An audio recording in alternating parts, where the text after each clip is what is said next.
ముందుగా print and electronic అందరికీ నా నమస్కారాలు. తెలంగాణ ఫిలిం ఛాంబర్ తరఫున ఈరోజు ప్రెస్ మీట్ ముఖ్యంగా థియేటర్స్ లీజ్ విధానం పైన అలాగే తినుబండారాల పైన 3 ఇష్యూస్ పైన మాట్లాడాలని ఈరోజు ప్రెస్ మీట్ పెట్టడం జరిగింది. రెండవది డిజిటల్తో చాలా సినిమాలకి చిన్న సినిమాలకైతే ముఖ్యంగా బాగా అన్యాయం జరుగుతుంది దానిపైన.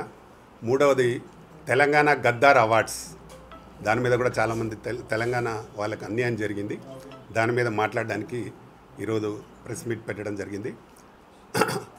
థియేటర్స్ దాదాపు నేను 35 సంవత్సరాల నుంచి ఇండస్ట్రీలో ఉన్నా. దాదాపు 41 సినిమా కంప్లీట్ అయింది నాది. ఇప్పుడు దీక్ష రిలీజ్కి ఉంది. మొన్ననే ఒకటి ఝాన్సీ ఐపీఎస్ రిలీజ్ అయిపోయింది. నేను ప్రొడ్యూసర్గా, డైరెక్టర్గా, డిస్ట్రిబ్యూటర్గా అన్ని శాఖల్లో పనిచేశాను. నేనంటే డిస్ట్రిబ్యూటర్గా దాదాపు తెలంగాణలో 250 సినిమాల వరకు రిలీజ్ చేశాను. ఆ రోజు నుండి ఈ రోజు వరకు థియేటర్స్ అంటే నేను 1992లో నా ఫస్ట్ సినిమా అల్లరి పెళ్ళాం శివాజీ రాజాని హీరోగా చేసి బయలుదేరినాను ఇండస్ట్రీకి. ఆ రోజు నుండి 2002 వరకు టోటల్ 2 రాష్ట్రాలలో పర్సంటేజ్ విధానం ఉండింది మాకు. నేను అప్పటికి 15 సినిమాలు చేసినాను. 2002 నుంచి 1992 నుంచి 2002 వరకు 15 సినిమాలు చేసిన. అన్ని సినిమాలకు పర్సంటేజ్ ఇచ్చారు, నాకు అన్ని లాభాలు వచ్చినాయి. 2002లో సురేష్ బాబు దీన్ని స్టార్ట్ చేసిన రిలీజ్ విధానం, దాంతో స్టార్ట్ అయింది. థియేటర్లకు అంటే నిర్మాతలకు ప్రాబ్లమ్స్, డిస్ట్రిబ్యూటర్లకు ప్రాబ్లం స్టార్ట్ అయింది. దాన్ని ఎందుకు చేసిండో ఆ దొర తెలియదు. ఆయన తర్వాత ఒక 4 అంటే మీ అందరికి తెలుసు. ఆ తర్వాత అల్లు అరవింద్, దిల్ రాజు, ముఖ్యంగా మరీ ముఖ్యంగా సునీల్ నేను 1992లో ఆయనకు ఒక సికింద్రాబాద్లో ఒక నోటిఫైడ్ షాప్ ఉండింది. దాంట్లో నేను స్ప్రేస్ అవి నేను అప్పుడు సెంట్రల్ బ్యాంక్ చైర్మన్గా వచ్చినాను. మెదక్ జిల్లా సెంట్రల్ బ్యాంక్ చైర్మన్ నుండి వచ్చాను ఇండస్ట్రీకి. నేను ఆయన షాప్లో స్ప్రేస్ కొనేవాడిని. ఆయన ఆ రోజు నేను దాదాపు ఒక 30 ఎకరాస్ ల్యాండ్ అమ్ముకొని సినిమా ఇండస్ట్రీకి వచ్చినాను. ఆ రోజు ఆయనకు నోటిఫైడ్ షాప్ ఉంది. ఈయనకు హైదరాబాద్లో ఒక 50 సినిమా థియేటర్లు ఆయన. అంటే మేమంతా డబ్బులన్నీ పెట్టి సినిమాలు తీసి ఈ లీజ్ విధానం సృష్టించిన ఈ 4 దోషి. నాలాంటి నిర్మాతలు చాలామందిని నేను ఎందుకంటే స్టాండ్ అయ్యి చేస్తూ పోతా ఉన్నాను కాబట్టి ఉండగలిగినాను. చాలామంది నిర్మాతలు ఈ లీజ్ వల్ల, అంటే లీజు విధానం ఎలా ఉంటుందంటే, ఉదాహరణకు ఒక సంధ్యా థియేటర్ లాంటిది ఉందనుకోండి, దాన్ని వాళ్ళు ఇచ్చే రెంట్ వీక్లీ ఒక 2 lakhs ఉంటుంది. మా దగ్గర 7 లక్షలు తీసుకుంటారు. ఇట్లా టోటల్ 2 రాష్ట్రాలలో దాదాపు 1200 థియేటర్ల వాళ్ళ చేతిలో ఉన్నాయి అందరు కలిపి. ఇంకా చిన్న థియేటర్లో తక్కిన ఇంకా వేరే థియేటర్లకు కూడా వీళ్ళు సప్లై చేస్తారు. అంటే ఇప్పుడు ప్రస్తుతం ఓనర్స్గా ఉన్నాయి మాత్రం 300 చిల్లర థియేటర్లే ఓనర్స్ రన్ చేస్తూ ఉన్నారు. తక్కినవన్నీ వీళ్ళే లీజ్ తీసుకొని, కొన్నేమో లీజు, కొన్నేమో మెయింటెనెన్స్, అలాగా టోటల్ థియేటర్స్ అన్నీ వీళ్ళ కబంధ హస్తాల్లో పెట్టుకొని చాలా ప్రాబ్లం చేసినారు ఇండస్ట్రీని మొత్తం. తెలంగాణలో దాదాపు ఒక 100 నుంచి 150 మంది డిస్ట్రిబ్యూటర్లు ఉండరు. అందులో నేను కూడా ఒక డిస్ట్రిబ్యూటర్ని. నేను కూడా ఒక 250 సినిమాలు, పెద్ద సినిమాలు చేసిన. నేను రాజశేఖర్ హీరో సినిమా ఒకటి చేసిన, వీరభద్ర, బాలకృష్ణ, చాలా సినిమాలు, ఇట్లా డావెన్స్ కూడా అని పెద్ద సినిమా చేసిన నేను, ఆల్ ఇండియా ఇట్లాంటి సినిమాలు చేసిన. నాలాంటి 100 మంది డిస్ట్రిబ్యూటర్లు ఎవరు లేరు ఈరోజు తెలంగాణలో 4 ఉంటారు. ఆంధ్రాలో కూడా అంతే. ఆంధ్రాలో దాదాపు ఒక 500 మంది ఉండరు. వాళ్ళందరూ వెళ్ళిపోయినరు. ఓన్లీ వీళ్ళే 4-5. అంటే ఇండస్ట్రీని మొత్తం నాశనం చేసింది ఏంటంటే ఒక లీజ్ విధానం వల్లనే నాశనమైంది. డబల్ రెంట్ ఛార్జ్ చేయడం, థియేటర్ ఉన్నదానిలో 3 భాగాలుగా వసూలు చేయడం, దానివల్ల చాలా ఇబ్బందులు ఎదుర్కొన్నారు. ఇప్పుడు థియేటర్లతో పాటు థియేటర్లలో తినుబండారాలు చాలా విపరీతమైన రేట్లు. ఒక ఫ్యామిలీ, మామూలు ఫ్యామిలీ థియేటర్కి వెళ్ళాలంటే వెళ్ళలేని పరిస్థితి. నేనే మొన్న ఏఎంబి సినిమా థియేటర్కి వెళ్తే నా ఫ్యామిలీతో వెళ్తే 7,000 రూపాయలు అయినాయి నాకు. అంటే మామూలు సామాన్యమైన వ్యక్తి థియేటర్కి ఎలా వెళ్ళగలుగుతాడు? దీనికి 100% పవన్ కళ్యాణ్ గారు ఆంధ్రలో మంచి డిసిషన్ తీసుకున్నాడు. అన్ని థియేటర్స్ అన్నీ ఎక్కడ ఎన్ని అమ్ముతున్నారు, థియేటర్ విధానం ఎలా ఉంది, అవన్నీ చాలా బ్రహ్మాండంగా చేస్తున్నారు. వారికి ఈ సభాముఖంగా నేను ధన్యవాదాలు తెలుపుతా ఉన్నాను. ఎందుకంటే గతంలో ఎన్టీ రామారావు ఉన్నప్పుడు చిన్న సినిమాలకు, మీడియం సినిమాలకు సబ్సిడీలు ఉండేవి. ఈరోజు అవి లేవు. కానీ ఎన్టీ రామారావు లాగా ఈరోజు పవన్ కళ్యాణ్ ఇండస్ట్రీ మంచి చేయాలి, మంచి జరగాలి, ఈ థియేటర్స్ విధానం కూడా పోవాలనే దాని మీద బ్రహ్మాండమైన వర్క్ చేస్తూ ఉన్నారు. వారికి నిజంగా మా తెలంగాణ ఫిలిం ఛాంబర్ తరఫున హ్యాట్సాప్ చెప్తున్నాను. ఆయన మీద కావాలని కొందరు మాట్లాడి ఆయన మీద ఏదో ఆయన తప్పు చేసినట్టు మొన్న నారాయణమూర్తి గారు మాట్లాడతారు. నారాయణమూర్తి కూడా అన్ని చిన్న సినిమాలు చేసినాడు. నేను నిరాహార దీక్ష చేసినాడు, ఆయన నిరాహార దీక్ష చేసిన అని చెప్పినాడు. నేను 9 రోజులు ఆమె నిరాహార దీక్ష చేసిన ఫిలిం ఛాంబర్ ఎదుట. ఆయన వచ్చి జస్ట్ ఒక అరగంట ఉండి మాట్లాడిపోయేవాడు. నాతో పాటు చాలామంది ఉన్నారు అక్కడ. కానీ పరిష్కారం దొరకలే. మేము ఎన్నిసార్లు నిరాహార దీక్షలు చేసినా పరిష్కారం దొరకలే. ఈరోజు పవన్ కళ్యాణ్ గారు చేస్తున్న పనికి చాలామంది అప్రిషియేట్ చేస్తున్నారు. రేపు ఇండస్ట్రీ డెఫినెట్గా మంచి జరుగుతుందని నమ్మకం ఉంది.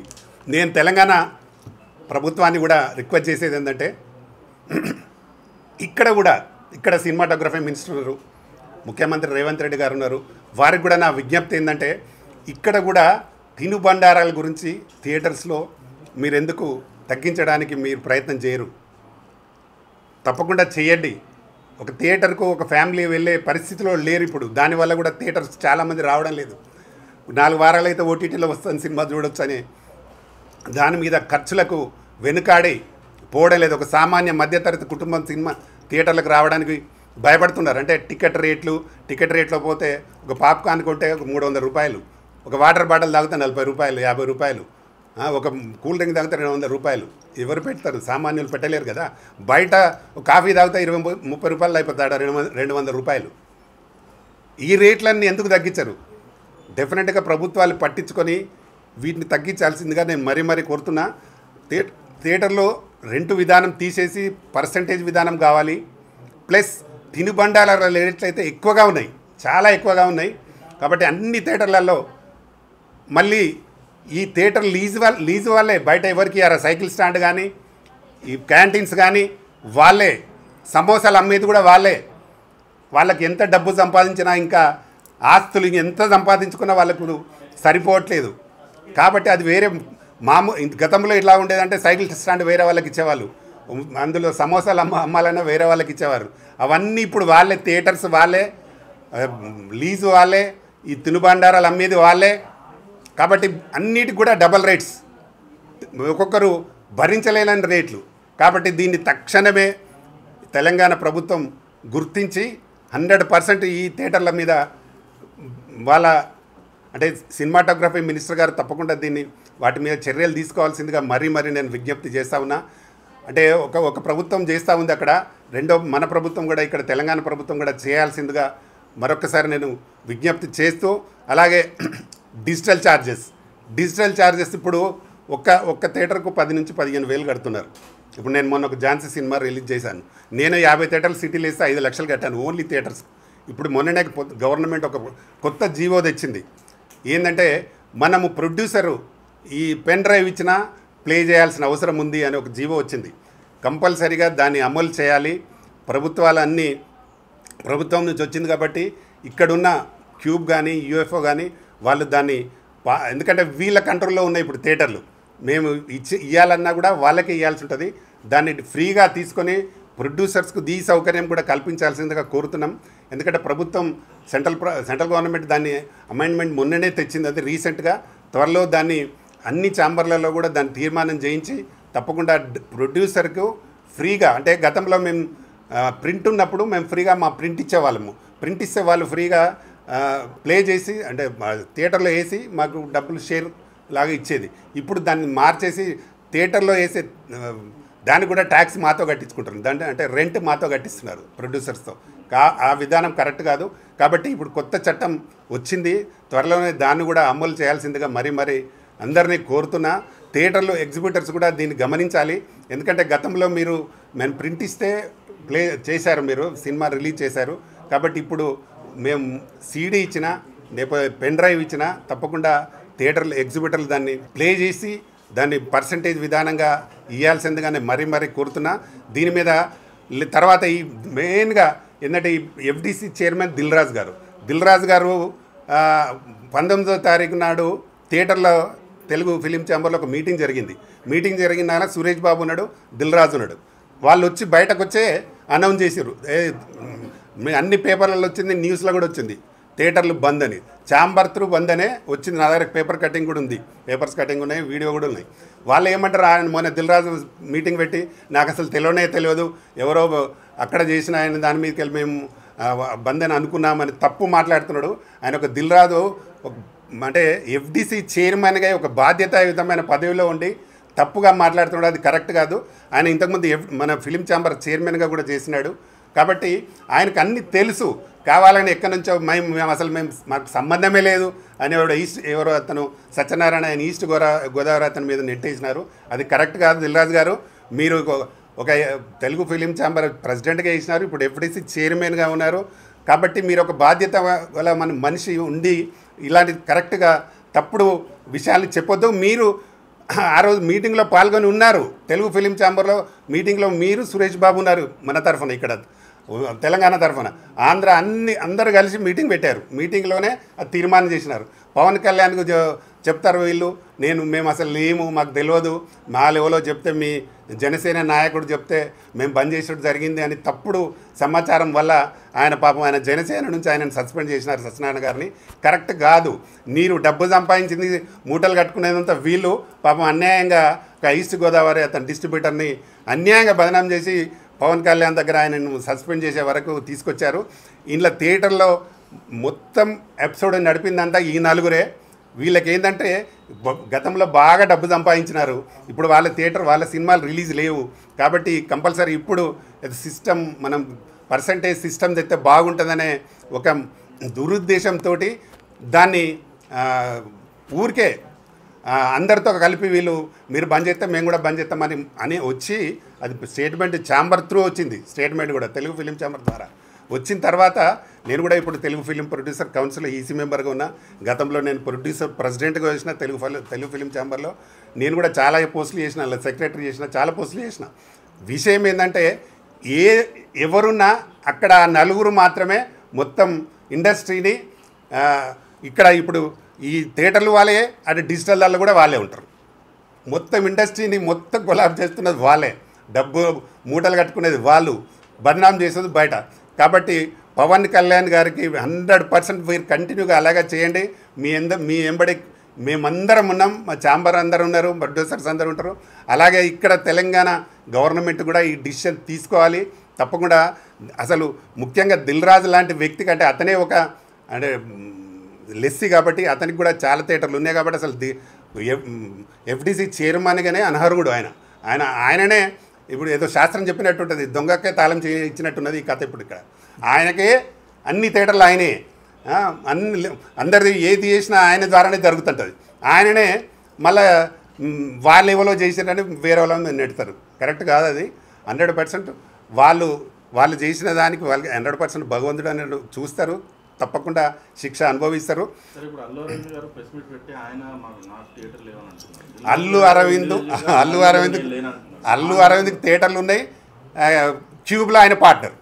క్యూబ్లో అసలు విషయం ఏంటంటే క్యూబ్ యూఎఫ్ఓ ఇక్కడికి వచ్చినప్పుడు వాళ్ళు ఫ్రీగా తక్కువ అమౌంట్లో చేయడానికి వాళ్ళు ప్రయత్నం చేసి కొన్ని రోజులు నడిపించిన తర్వాత అప్పుడు ఈ పెద్దలు క్యూబుల్నేమో అల్లు అరవింద్ కలిశాడు, యూఎఫ్ఎల్నేమో సురేష్ బాబు కలిశాడు, పిహెచ్డీ ఏమో రమేష్ ప్రసాద్ కలిశాడు. వీళ్ళు పార్ట్నర్లు అయ్యి రేట్లు పెంచేశారు. లేకపోతే అంతకుముందు ఇప్పుడు పక్క రాష్ట్రాలలో చెన్నైలో కానీ, బాంబేలో కానీ, బెంగళూరులో కానీ 3,000, 2,500 ఉంటుంది. మన దగ్గర 10 నుంచి 15,000 ఎందుకు ఉంటుంది? వీళ్ళు పార్ట్నర్స్ కాబట్టి మా మీద రుద్దుతున్నారు డబ్బులన్నీ. అంటే ప్రొడ్యూసర్స్ మీద. ఒక నిర్మాత, చిన్న నిర్మాత ఇప్పుడు రోజు సంవత్సరానికి సినిమాలు రిలీజ్ అయితే ఒక 250 సినిమాలు రిలీజ్ అవుతాయి. అలా చిన్న సినిమాలే ఒక 200 సినిమాలు రిలీజ్ అవుతాయి. కేవలం పెద్ద సినిమాలు రిలీజ్ అనేది 40 నుంచి 50. 3 సంవత్సరాలకు ఒక సినిమా తీస్తారు, 4 సంవత్సరాలకు ఒక సినిమా, 2 సంవత్సరాలకు ఒక సినిమా. గతంలో హీరోలు ఎన్టీ రామారావు దీంతో 10 సినిమాలు 15 సినిమాలు చేసినాడు. నాగేశ్వరరావు 10-12 సినిమాలు చేసినాడు. కృష్ణ హైయెస్ట్ 15-20 కూడా చేసినాడు ఒక సంవత్సరంలో. వీళ్ళు ఇప్పుడున్న హీరోలు 3 సంవత్సరాలకు ఒకటి 4 సంవత్సరాలకు కూడా సినిమాలు థియేటర్లు ఎట్లా రన్ వాళ్ళు ఎలా రన్ అవుతాయి? రన్ కానప్పుడే కదా పరిస్థితి ఇది. రన్ అయినప్పుడేమో వాళ్ళు అంటారు వచ్చిన సినిమాలన్నీ పెద్ద సినిమాలన్నీ రెంట్ పెట్టేసి వచ్చిన డబ్బంతా వాళ్ళు దోసుకుపోతున్నారు. ఈ లీజు విధానం పోతే ఇండస్ట్రీ చాలా బాగుపడుతుంది. ఇండస్ట్రీలో లీజు విధానం పోవాలి, ఈ రేట్లు తగ్గాలి, తినుబండారాల రేట్లు అన్నీ తగ్గాలి. అప్పుడు 100% మళ్ళీ పాత ఇండస్ట్రీ బ్రహ్మాండంగా ఉండిపోతుంది. కానీ దాన్ని చేయడానికి ప్రభుత్వాలే దీన్ని పూర్తిగా ముందుకొచ్చి ప్రభుత్వాలే చేయాలి. లేనప్పుడు ఇండస్ట్రీ మనుగడ అసలు జరగదు. ఖచ్చితంగా డెఫినెట్గా ఈ ఇండస్ట్రీ ఇంకా కొలాప్స్ అయిపోతుంది. వాళ్ళ చేతుల నుంచి బయటకు రావాలంటే చాలా ఇబ్బందిగా ఉంటుంది. పవన్ కళ్యాణ్ లాంటి మనుషులు ముందుకు రావాలి. ఇక్కడ తెలంగాణ ప్రభుత్వం నుంచి కూడా ముందుకు రావాలి. సినిమాటోగ్రఫీ మినిస్టర్ గారు 100% మీరు ముందుకొచ్చి ఇక్కడ సమస్యలన్నీ తీర్చాల్సిందిగా నేను మరీ కోరుతా ఉన్నాను. తప్పకుండా జరుగుతుందనే నేను అనుకుంటున్నా. ఎందుకంటే ఇది జరగకపోతే ఇక్కడ హీరోలకు కానీ ఆర్టిస్టులకు కానీ టెక్నీషియన్స్ కానీ దాదాపు 1,50,000 మంది టెక్నీషియన్స్ ఉంటారు ఇక్కడ. అన్ని రకాల వాళ్ళు 24 క్రాఫ్ట్ వీళ్ళు మళ్ళీ థియేటర్స్లో ఉండే వర్కర్స్ వీళ్ళందరికీ అన్యాయం జరుగుతుంది. కాబట్టి దీన్ని తప్పకుండా అక్కడ ప్రభుత్వం అయితే తప్పకుండా బాగా చేస్తే నమ్మకం ఉంది. తెలంగాణ ప్రభుత్వం కూడా దీన్ని ఇనిషియేటివ్గా తీసుకొని ఖచ్చితంగా థియేటర్స్ పైన లీజు విధానాన్ని తీసేయాలి. తర్వాత ఈ తినుబండారాల మీద రేట్లను తగ్గించాలి. అప్పుడే ఇండస్ట్రీ మనుగడ బాగుంటుంది. తప్పకుండా ఇది చేస్తారని నేను మనస్ఫూర్తిగా కోరుకుంటున్నా. జరగాలి. అలాగే ఇంకొకటి గద్దార్ అవార్డ్స్, తెలంగాణ గద్దార్ అవార్డ్స్ అని పెట్టారు. తెలంగాణకు సంబంధించింది.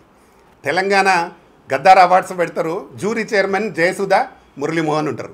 ఇది ఎక్కడ తెలంగాణకండి? ఇది కరెక్టా? దిల్రాజు గారు కరెక్టా? ఇది దిల్రాజు గారు మిమ్మల్ని అడుగుతున్నా. ముఖ్యమంత్రి గారు ఆశయం కరెక్ట్, మంచి ఆశయం. కోమటిరెడ్డి వెంకటరెడ్డి గారు సినిమాటోగ్రఫీ మినిస్టర్ గారి ఆశయం మంచిది. ఇక్కడ పనిచేసే దిల్రాజు ఎఫ్డీసీ దిల్రాజు గారి ఆశయం కరెక్ట్ కాదు. నువ్వు ఎవరికి తెలంగాణ వాళ్ళకి పూర్తిగా అన్యాయం చేస్తున్నావు. మీరెందుకు అసలు మీరు అందులో జ్యూరీ మెంబర్స్ ఉంటారు. మీ వాళ్ళకి అవార్డ్స్ ఎట్లా వస్తాయి? రావద్దు కదా, అది రూల్ తప్పు కదా. జ్యూరీ మెంబర్ అయినప్పుడు ఆయనకు సంబంధించిన సినిమాకు అవార్డు రావద్దు. గతంలో ఎప్పుడు రాలేదు. ఇది తప్పు. ఇలాంటివి చేసుకుంటూ దిల్రాజు గారు మీకు ఎలా న్యాయం అనిపిస్తుందో మీకే తెలియాలి. మీరు ఒక ఎఫ్డీసీ చైర్మన్గా ఉండి ఇద్దరు తెలంగాణ గద్దార్ అవార్డ్స్ అంటే ఇద్దరు వాళ్ళనే పెడితే ఎలాగ చెప్పండి. తర్వాత సైరా నరసింహారెడ్డి చాలా పెద్ద సినిమా, మంచి సినిమా, ఒక స్వాతంత్ర సమర యోధుడు. ఆయన చిరంజీవి యాక్ట్ చేశాడు. ఆ సినిమాకు రాదు అవార్డు. మీ ఇష్టం ఉన్న వారికి ఇంట్లో కూర్చుంటూ రాస్తారు. ఇది ఎక్కడి అవార్డ్స్ అండి? రేవంత్ రెడ్డి గారి ఆలోచన మంచిది. సీఎం రేవంత్ రెడ్డికి ఆలోచన మంచిది. వాళ్ళు కరెక్ట్గా 10 సంవత్సరాలకు అవార్డ్స్ ఇవ్వాలని అనుకున్నారు. కానీ FDC chairman and FDC secretary ఉన్నాడు ఆయన హరీష్ గారు. వీళ్ళిద్దరూ తప్పుదో పట్టించినారు. మొత్తం ఇండస్ట్రీకే తప్పు జరిగింది. తెలంగాణ అవార్డ్స్ అనేది అసలు తెలంగాణ వాళ్ళకే న్యాయం జరగలే. దాన్ని మళ్ళొకసారి పునఃపరిశీలించాల్సిందిగా నేను మరీ విజ్ఞప్తి చేస్తున్నా. మా హీరో ఉన్నాడు ఇక్కడ కిరణ్, ఆయన దాదాపు 20 సినిమాలు చేసిండు. వీళ్ళను దగ్గర కూడా రానిచ్చే పరిస్థితి లేదు. వాళ్ళు అంటే వాళ్ళకి గుర్తుండదు. వాళ్ళ దగ్గర పనిచేసేటోళ్ళు వాళ్ళ ఆఫీసుల చుట్టూ తిరిగేటోళ్ళకే పనిచేసేటోళ్ళకే వాళ్ళకే అవార్డు. దిల్రాజు ఆఫీస్ చుట్టూ తిరిగే వాళ్ళకి అవార్డు. ఇది ఎక్కడి అవార్డ్స్ అండి? మేము ఎప్పుడు చూడలే. ఫస్ట్ టైం ఈయన ఇలాంటి అవార్డ్స్ ఇవ్వడం. ఆయన దిల్రాజు సొంత అవార్డ్స్ లాగా క్రియేట్ చేసుకొని అవార్డ్స్ ఇస్తున్నారు. అదైతే కరెక్ట్ కాదు. దాన్ని పునఃపరిశీలించి మళ్ళీ అవార్డ్స్ను ప్రకటించాల్సిందిగా నేను విజ్ఞప్తి చేస్తున్నా. దీని మీద చాలామంది తెలంగాణ వాదులు అసంతృప్తిగా ఉన్నారు. ఇప్పుడు 2 రాష్ట్రాలు పెడతాయి. రేపు ఆంధ్ర సీఎం వాళ్ళు కూడా పెడతారు. పెట్టినప్పుడు వాళ్ళకు ఎక్కువ ప్రిఫరెన్స్ ఇవ్వండి. ఇప్పుడు తెలంగాణ గద్దార్ అవార్డ్స్ అన్నప్పుడు వాళ్ళకు కూడా ఇవ్వండి. కానీ తెలంగాణ వాళ్ళకు కూడా కొంత ప్రాతినిధ్యం వహించేట్టు చెప్పండి. ఇద్దరికి ఎందుకు 2 చైర్మన్లు వాళ్ళకే ఎందుకు పెట్టాలండి? ఒకరిని తెలంగాణలో పెట్టొచ్చు కదా. ఒకరిని వాళ్ళు పెట్టినప్పుడు ఒక తెలంగాణ వాళ్ళు ఎవరు కనబడట్లేదా మీకు?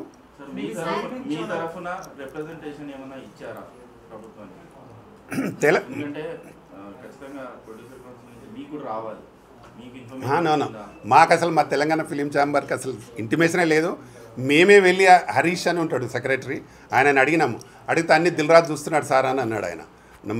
నేను చూడట్లేదు అంటే నువ్వు కమిషనర్ కదా, నువ్వు చూడకపోయిందని కూడా అడిగినాను ఆయన. అంటే నేను చూడట్లేదు సార్, అన్ని దిల్రాజు చూసుకుంటున్నా అంటే అది కరెక్ట్ కాదు కదా. కమిషనర్ గారు, మీరు ఒక ఐఏఎస్ ఆఫీసరు, మీరు అఫీషియల్గా అందరినీ పిలవాలి, అందరికి ఇంటిమేట్ చేయాలి కదా అంటే ఆయన ఏదో తప్పించేసుకున్నాడు ఆయన.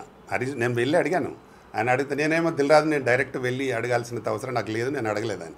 నాకంటే జూనియర్ ఆయన, నాకంటే ఆయన నేను ప్రొడ్యూసర్ అయినాడు, ఆయన చిన్న డిస్ట్రిబ్యూటర్ ఇండస్ట్రీలో. నేను నేను ఆ రోజే చాలా సినిమాలు తీసిన, అప్పటి నుంచి రన్నింగ్లో ఉన్నా. కాకపోతే ఆయన కిట్స్ వచ్చినాయి, మా కిట్స్ రాలి, అంతేకాని తేడా. ఆయనకంటే నేను సీనియర్ను. మమ్మల్ని కూడా గౌరవించాలి కదా, గుర్తించాలి కదా. ఆయన ఆయన ఆయన అంటే నేను అనేది నన్ను కాదు, ఓకే ఇండస్ట్రీలో చాలామంది ఉన్నారు తెలంగాణ వాళ్ళని ఎవరిని కూడా పిలవకుండా, ఎవరికి ఇంటిమేట్ చేయకుండా ఆయన దగ్గర పనిచేసి ఆయన ఆఫీస్ చుట్టూ తిరగటంలో పిలుచుకొని వాళ్ళకి అవార్డులు ఇస్తే ఎట్లా? కరెక్ట్ కాదు కదా.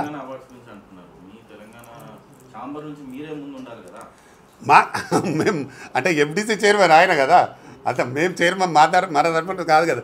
చైర్మన్ ఎవరు అనుకుంటే వాళ్ళు చేయొచ్చు అనేది ఆయన నిరూపించడు. ప్రభుత్వం కూడా ఆయన మీద మొత్తం మేము చాలా అంటే చైర్మన్ ఆయన దగ్గర తిరిగినాం, కమిషనర్ దగ్గర చెప్పినాం, తర్వాత డైరెక్టర్కి చెప్పినాం. కానీ వాళ్ళ భాష వాళ్ళది. వాళ్ళు ఏంటంటే ఎఫ్డీసీ చైర్మన్ ఉన్నాడు కాబట్టి ఆయన చేస్తున్నాడు అనే దాని మీద మాట్లాడారు వాళ్ళు. దిల్రాజు అంటే నేను అడగాల్సిన అవసరం నాకేందమ్మా. ఎప్పుడు ఎఫ్డీసీకి వెళ్ళినా అడుగుదామని ఎఫ్డీసీకి వెళ్ళినప్పుడు తాళం ఉంటుంది సార్, నిజామాబాద్లో ఉన్నాడు అంటారు. అదే చాలా అసలు దొరకడండి ఎక్కడ.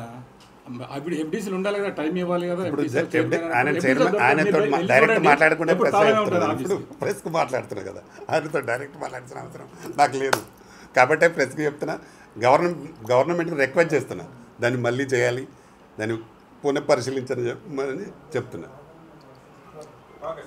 ఓకే, అందరికీ నమస్తే, థ్యాంక్ యూ. అందరికీ నమస్కారం అండి. నేను అసోసియేషన్ వర్కింగ్ ప్రెసిడెంట్ని. ముందుగా ప్రింట్ మీడియాకి చాలా థ్యాంక్స్ వచ్చి మా ప్రెస్ మీట్కి మాకు ఎంకరేజ్ చేస్తున్నందుకు. నేను 22 years అయిందండి ఫిలిం ఇండస్ట్రీకి వచ్చి. 2003 ఆ టైంలో వచ్చాను. అప్పటి నుంచి చూస్తున్నాను. నేను ఒక తెలుగులో ఒక 20 సినిమాలు చేశాను, తమిళ్లో 2 చేశాను. తమిళ్లో 2 చేసిన దానికి ఒకదానికి నాకు అవార్డు వచ్చింది. 20 సినిమాల్లో ఎప్పుడు నాకు అవార్డు ఏం నోచుకోలేదు. కానీ ప్రైవేట్ వాళ్ళు బయట చాలామంది అవార్డ్స్ ఇచ్చేవారు మాకు. నేను ఈ అవార్డు గురించి ఎందుకు మాట్లాడుతున్నానంటే, ఒక అవార్డు అనేది ప్రతి ఆర్టిస్ట్కి బూస్ట్ అండి. లైక్ నెక్స్ట్ ఇంకా మనం కష్టపడాలి, మనం ఏది చేయాలి, ఇండస్ట్రీలో కష్టపడాలి. ఇండస్ట్రీ అనేది సినిమా, అన్ని ఇండస్ట్రీలాగా సినిమా ఇండస్ట్రీ కూడా ఒక ఇండస్ట్రీ. 24 క్రాఫ్ట్స్, ఎంతోమంది పనిచేస్తుంటారు, ఎంతోమంది దీని మీద డిపెండ్ అయి ఉంటారు. నాకు సినిమా తప్ప వేరే పని రాదు. నాకు సినిమానే దైవంగా భావించి నేను ఎప్పుడు ఈ 22 years నుంచి కష్టపడుతున్నాను. సో మొన్న గద్దర్ అవార్డ్స్కి అప్పుడు మటుకు నేను చాలా డిసప్పాయింట్ అయ్యాను. ఎందుకంటే తెలంగాణ గద్దర్ అవార్డ్స్ అని అనౌన్స్ చేసి మన తెలంగాణ వాళ్ళు, అంటే నాకేమని అనట్లేదు, తెలంగాణలో ఎంతమంది హీరోలు లేరండి, తెలంగాణలో ఎంతమంది సినిమాలు వచ్చా అలా అనుకుంటే తెలంగాణ ఆంధ్ర కలిపి 2 సీఎంలు కలిపి ఒకటే అవార్డు పెట్టండి, అప్పుడు ప్రాబ్లం లేదు.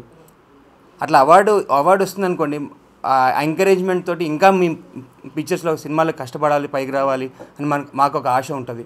తర్వాత సినిమా కష్టపడి తీస్తాం, చిన్న సినిమా పెద్ద సినిమా ఓకే అయ్యి ఉండొచ్చు. కానీ సినిమా కరెక్ట్గా నాకు మొన్న రీసెంట్గా మాయా అని సినిమా రిలీజ్ అయింది, నేను హీరోగా చేశాను. దాంట్లో ఈశ్వర్ గారు ఒక క్యారెక్టర్ చేశారు, చాలా మంచిగా సినిమా కరెక్ట్గా నాకు పేరు వస్తున్న టైంకి థియేటర్లో ఒక థియేటర్ లేదు, నాకు సినిమా లేదు, ఎవరికి చెప్పుకోవాలి నేను. సో ఇప్పుడు ఈ స్టేజ్లో ఏమాత్రం అన్నానంటే తెలంగాణ ఫిలిం ఛాంబర్ నుంచి నాకు ఎంకరేజ్ చేశారన్న. నన్నే కాదు చాలామంది ఆర్టిస్టులకి, టెక్నీషియన్స్కి ఎంతవరకు చేయగలరు ఆయన అని ఎంత తపన పడుతున్నాడు మీకు కనబడుతుంది కదా. దయచేసి సినిమా ఇండస్ట్రీని బతికించండి. సినిమా ఇండస్ట్రీ కూడా ఒక ఇండస్ట్రీ, మనుషులు చాలామంది ఆర్టిస్టులు దీని మీద చాలా డిపెండ్ ఉన్న ఆర్టిస్టే కాదు, 24 క్రాఫ్ట్స్, ఈవెన్ ప్రింట్ మీడియా మీరే దీన్ని ముందుకు తీసుకెళ్ళాలి. మంచి మంచి సినిమాలు వస్తూ చాలామంది ఎదగాలి, అందరూ ఎదగాలని మనస్ఫూర్తిగా కోరుకుంటున్నాను. దయచేసి ఈవెన్ టికెట్ ఛార్జెస్ కానీ అన్నగారు ఇందాక చెప్పినట్టు, మొన్న నేను కూడా ఎంబీ మాల్కి వెళ్తే దగ్గర 6,000-7,000 అయింది ఫ్యామిలీతో వెళ్తే. ఎందుకంటే ఇక మేము ఇంతకుముందు సినిమాలు వారానికి 2-3 చూసేవాళ్ళం, ఇప్పుడు నెలకోటి చూడాలంటే భయపడుతున్నాం, పాకెట్స్ ఎత్తుకోవాల్సి వస్తుంది. సో దయచేసి అన్నగారు చెప్పినట్టు గవర్నమెంట్ స్పందించి అందరికి ఎంకరేజ్ చేయాలని మనస్ఫూర్తిగా కోరుకుంటున్నాను. నమస్కారం, థ్యాంక్ యూ. మీడియా మిత్రులకి నమస్కారం.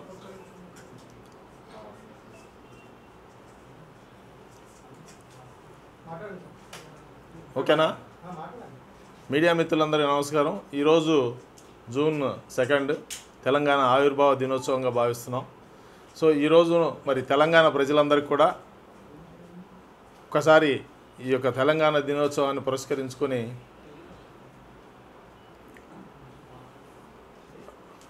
వాళ్ళందరికీ శుభాకాంక్షలు తెలియజేస్తా ఉన్నాం ఫిల్మ్ ఛాంబర్ తరఫు నుంచి. ఈ యొక్క సినిమా అనేటువంటిది ఒక పరిశ్రమ. రాజకీయాలకు అతీతంగా సినిమా పరిశ్రమని అభివృద్ధి చేయాల్సినటువంటి బాధ్యత ఉంది. 24 క్రాఫ్ట్స్ అంటే కొన్ని లక్షల మంది సినిమా ఆధారంగా బ్రతుకుతూ ఉన్నారు. సినిమా ఫీల్డ్లో ఉన్నటువంటి వాళ్ళు వేరే దాని గురించి పట్టించుకోరు వాస్తవంగా. కానీ ఇది ఒక ఎంటర్టైన్మెంట్ పరిశ్రమ. అంటే అందరికీ ప్రజలందరికీ కూడా యోగక్షేమాలు వాళ్ళ పనులు చేసుకుని సాయంత్రం అయితే ఒక సినిమానో ఒక ఎంటర్టైన్మెంటో చూసి సంతోషంగా ఉండాల్సినటువంటి సంతోషపెట్టేటువంటి ఒక పరిశ్రమ ఇది. మరి అలాంటి పరిశ్రమే కుంటుపడేట్టుగా రాజకీయాలు చేస్తూ ఉండటం వలన ఆ రాజకీయాలకి బలైపోతూ ఉంది ఈ రోజున సినిమా పరిశ్రమ అనేది. మరి రాజకీయాల్లోనూ మీరే ఉండాలి, సినిమాల్లోనే మేమే ఉండాలి అనేటువంటి ఒక ఆతృత ఏదైతే ఉందో దానివల్ల ఈరోజు ఈ పరిస్థితి వచ్చిందని నేనైతే అనుకుంటా ఉన్నా. అలాంటి దాన్ని పక్కన పెట్టి, మీ ఆతృతను పక్కన పెట్టి, మీ రాజకీయాలు పక్కన పెట్టి, కొంతమంది వ్యక్తుల యొక్క స్వార్థం కోసం సినిమా పరిశ్రమ బలి చేయవద్దు. దీని మీదే బతుకుతున్నటువంటి వాళ్ళని, అట్లాగే రాష్ట్రం యొక్క యోగక్షేమాలని, రాష్ట్రం యొక్క సంతోషకరమైనటువంటి వాతావరణాన్ని మరి మీరు అందరూ కూడా పాడు చేస్తూ ఉన్నారు. దానివల్ల వచ్చేటువంటి నష్టం మరి చాలా చెప్పుకోలేనంతగా ఉంది. రేట్ల గురించో ఇంకో దాని గురించో నేను మాట్లాడలేదు. ఎందుకంటే ఆల్రెడీ మిత్రులు మాట్లాడారు, మా చైర్మన్ గారు మాట్లాడారు. మరి ఇక్కడ తరతమ భేదాలు పక్కన పెట్టండి. ఉత్సాహంగా పనిచేసినటువంటి వాళ్ళని గుర్తించి వాళ్ళకి అవార్డులు ఇవ్వండి. అట్లాగే దాంట్లో టాలెంట్ ఉంటే ఇవ్వండి. ప్రాంతాలకు కానీ లేకపోతే ఇంకో దానికి మీరు ఇంపార్టెన్స్ ఇవ్వకపోయినా పర్వాలేదు. కానీ మీరు ఏదైతే చేస్తూ ఉన్నారో దాంట్లో రాజకీయాలు లేకుండా ఉంటే అందరూ కూడా సంతోషంగా ఉంటారు. ఇప్పుడు విభజన అనేటువంటిది జరిగింది 2 రాష్ట్రాలు. మరి టీఎఫ్సీసీకి గుర్తింపు ఇవ్వమనేటప్పటికీ ఇంకా అయిపోలేదు, 2 కలిసే ఉన్నాయి అంటున్నారు. కలిసే ఉన్నాయి అన్నప్పుడు మరి అటువంటిప్పుడు మీరు చేయాల్సినటువంటి కొన్ని టెక్నికల్ క్రైటీరియా అనేటువంటిది మీరు ఖచ్చితంగా ఫాలో అవ్వాలి కదా. ఇది టీఎఫ్సీసీ మరి మీ అందరిని కూడా అడుగుతూ ఉంది. రాష్ట్ర ప్రభుత్వాన్ని ప్రశ్నించాల్సినటువంటి సమయం కానీ ఇదంతా కూడా చెప్పాల్సినటువంటి టైం. దాన్ని కూడా గుర్తించి రాబోయే కాలంలో దీనికి ఒక సొల్యూషన్ తీసుకొస్తారని చెప్పి తొందరలో దీనికి ఒక సొల్యూషన్ వస్తుందని భావిస్తూ ఉన్నాం. Okay, thank you. Writer president. Print, electronic media and digital media మిత్రులందరికీ తెలంగాణ రాష్ట్ర ఆవిర్భావ దినోత్సవ శుభాకాంక్షలు అందరికీ. మిత్రులారా, గద్దర్ పేరుతో తెలంగాణ సినిమా అవార్డ్స్ ప్రకటించడం నేను ఆహ్వానిస్తున్నాను. ఆయన ఒక ప్రజా వాగ్గేయకారుడు. ఆయన పేరు మీద అవార్డ్స్ సముచితమే, కొందరు విమర్శిస్తున్నప్పటికీ. ఇంకొకటి పైడి జయరాజ్ పేరుతో కూడా ఒక అవార్డు ఇవ్వడం కూడా ఆహ్వానించదగ్గ విషయమే. అయితే ఈ అవార్డ్స్ ప్రకటించిన తర్వాత గద్దర్ ఆత్మ ఘోషిస్తున్నది. ఆయన భావాజాలానికి వ్యతిరేకంగా తెలంగాణ సినిమా ఎమర్జ్ అయి తెలంగాణ సినిమా అభివృద్ధి కావాలి, మరాఠీ సినిమా లాగా ఉన్నతంగా ఎదగాలని కలలు కన్న వ్యక్తి పేరు మీద ఈ గద్దర్ అవార్డ్స్ ఇస్తున్నప్పుడు మీరు ఎవరికి ఇస్తున్నారు అవార్డ్స్? తెలంగాణ సినిమా ఎన్నో సినిమాలను తీసి పక్కన పడేశారు. ఇవి గద్దర్ పేరుతో తెలంగాణ ప్రజాధనాన్ని ఉపయోగించుకుంటూ వెంకటరామారెడ్డి ఆలియాస్ దిల్ రాజు తన వెంకటేశ్వర క్రియేషన్స్ కంపెనీ ద్వారా ఇస్తున్న అవార్డ్స్ కనబడుతున్నాయి. తెలంగాణ ప్రజానికం, ప్రజా సంఘాలన్నీ చాలా ఆవేదనతో ఉన్నారు. ఏం చేద్దాం, ఎలాంటి స్టెప్ తీసుకుందామని ఆలోచన చేస్తున్నారు. మీరు ఇప్పటికైనా దిల్ రాజు గారు, మీరు ఎఫ్డీ చైర్మన్గా ఉండి మీ ఇంటి సినిమాకు అవార్డు ప్రకటించుకుంటావు, అందులో కమిటీ ఉన్న మెంబర్స్కు అవార్డు ఇస్తావు. ఇది విరుద్ధం కాదా? ఎఫ్డీసీ నిబంధనలకు విరుద్ధం కాదా? మీరు అర్జెంటుగా మీరు అవార్డ్స్ వేసి మళ్ళీ కొత్తగా తెలంగాణ రాష్ట్ర బుద్ధిజీవులతోని, తెలంగాణ రాష్ట్ర మేధావులతోని, తెలంగాణ రాష్ట్ర చరిత్ర, తెలంగాణ సినిమా చరిత్ర తెలిసిన వాళ్ళతోని మళ్ళీ గద్దర్ అవార్డ్స్ కమిటీ వేసి మళ్ళీ కొత్తగా అవార్డ్స్ ప్రకటించాలని మేము డిమాండ్ చేస్తున్నాము. తెలంగాణ 2018లో ఒక సినిమా వచ్చింది సలాం హైదరాబాద్ అని. అందులో ఉత్సాహవంతమైన తెలంగాణ ఉద్యమంలో పాల్గొన్న కొందరు నిర్మాతలు తెలంగాణ పూర్తిగా తెలంగాణ భాషలో, పూర్తిగా తెలంగాణ కళాకారులతో, పూర్తిగా తెలంగాణ టెక్నీషియన్తో, పూర్తిగా తెలంగాణ ఆ వచ్చిన ఆతృతలో ఆనందంలో అలా తీసిన సినిమా తీసి పక్కన పడేసిండ్రు. ఎక్కడో ఆంధ్ర మూడు సినిమాలను సెలెక్ట్ చేస్తావు. ఇక్కడ తెలంగాణ ఒక తెలంగాణకు సంస్కృతి ఉన్నది, దానికో చరిత్ర ఉన్నది. తెలంగాణ సినిమా ఎమర్జీ అయ్యి తెలంగాణ సినిమా డెవలప్ కావని కలలు కంటున్న నిర్మాతలు ఎంతోమంది ఉన్నాం. నా పేరు పులి అమృత్, పేరు చెప్పుకోవడం మర్చిపోయాను. పులి అమృత్, నేను ప్రొడ్యూసర్, డైరెక్టర్, రైటర్ను. మిత్రులారా, ఈ తెలంగాణ ప్రజాధనాన్ని తన వ్యాపార స్వలాభం కోసం వాడుకుంటున్న దిల్ రాజు గారిని ఎఫ్డిసి చైర్మన్గా తీసేసి కొత్త చైర్మన్ ఎన్నుకోవాలి. తర్వాత ఇంకో డిమాండ్ ఏంటంటే, తెలంగాణ చరిత్ర తెలియని వాళ్ళు, తెలంగాణ సినిమా చరిత్ర తెలియని వాళ్ళు ఈ జ్యూరీ కమిటీ చైర్మన్లు ఏంటిది? ఒక వారాల ఆనంద్ ఉన్నాడు, తెలంగాణ సినిమా చరిత్ర తెలిసిన వ్యక్తి. ఒక పొన్నం రవిచంద్ర ఉన్నాడు, ఒక రమేష్ బాబు ఉన్నాడు, ఒక బి నరసింహరావు ఉన్నాడు, వేదకుమార్ ఉన్నాడు, ఎంతోమంది ఉన్నారు ఇక్కడ తెలంగాణ సినిమా చరిత్ర తెలిసిన వాళ్ళు, తెలంగాణ చరిత్ర తెలిసిన వాళ్ళు.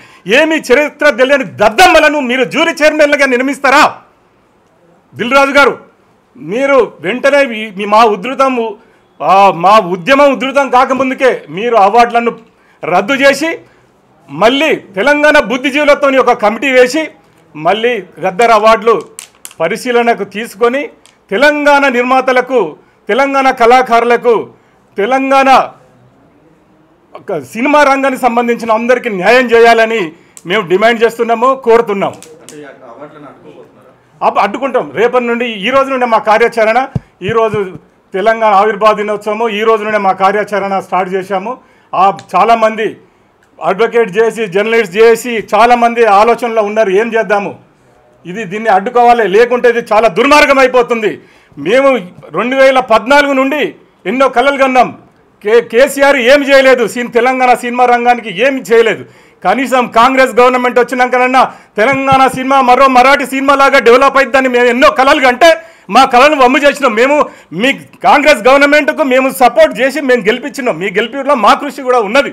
కానీ ఇవాళ మమ్మల్ని అన్యాయం చేస్తావా? దిల్ రాజును అడ్డం పెట్టి రేవంత్ రెడ్డి గారు అండ్ కోమటిరెడ్డి వెంకటరెడ్డి గారు, వీళ్ళ ఆశయాలు అన్న చెప్పినట్టు చాలా ఉన్నతమైనది, దాన్ని పక్కదారి పట్టిస్తున్నాడు దిల్ రాజు. కాబట్టి దిల్ రాజు గారు చెప్తున్నాము, ఈ అవార్డులను, ఈ దద్దమ్మ జ్యూరీ చైర్మన్లను ఇచ్చిన మేము ఆ అవార్డులను మేము ఒప్పుకోము. వాటిని రద్దు చేసి తెలంగాణ బుద్ధిజీవులను, మేధావులను, తెలంగాణ చరిత్ర తెలిసిన వాళ్ళను కమిటీ జ్యూరీ చైర్మన్లుగా వేసి మళ్ళీ అవార్డులను ప్రకటించాలని మేము డిమాండ్ చేస్తున్నాము. నువ్వు పైడి జయరాజు మీద అవార్డు ఇచ్చిన సంతోషం. తెలంగాణలో 1917లోనే ధీరన్ గంగూలీ ఇక్కడ తెలంగాణలో సినిమా నిర్మాణానికి బీజం వేసిన ఒక ప్రొడ్యూసర్గా, డైరెక్టర్గా, ఎగ్జిబిటర్గా బీజం వేసిన ధీరన్ గంగూలీతో కూడా, ధీరన్ గంగూలీ పేరుతో కూడా ఒక అవార్డు ప్రకటించాలి అన్న చెప్పండి.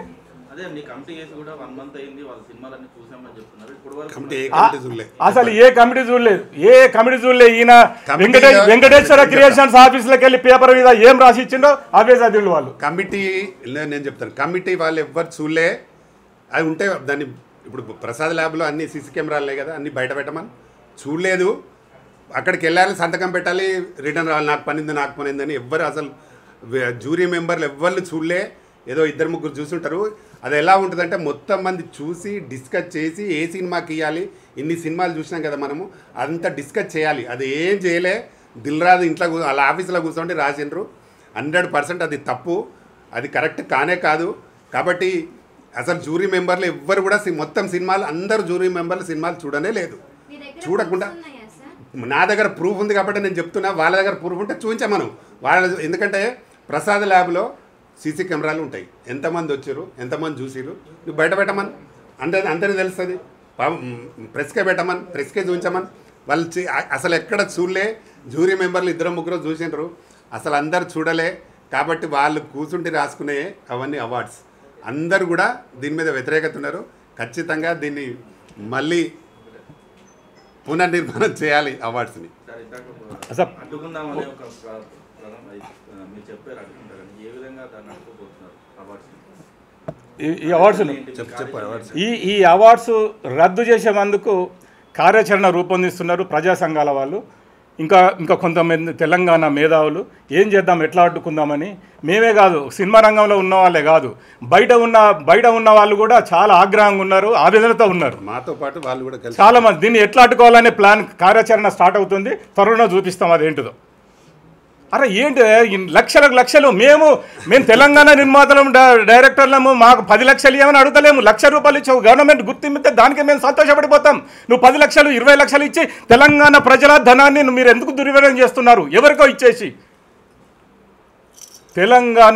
తెలంగాణకు సంబంధించిన సినిమాలకు తెలంగాణ నిర్మాతలను ముందు ప్రోత్సహించండి.